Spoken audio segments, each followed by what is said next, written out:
Έρχεται τώρα ο Γιάννης Μπολτ, κλείσει 120 μοίρες.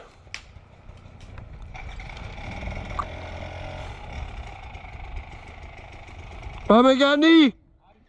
Αριστερά! Όλα μια ευθεία!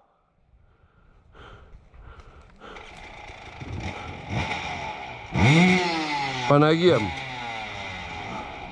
Ήρεμα!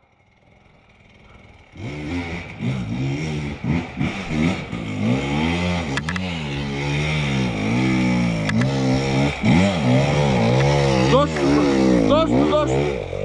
Γιαννάρα! Γιαννάρα! Και στυλ παρκάρισμα, ήρεμα κάνω.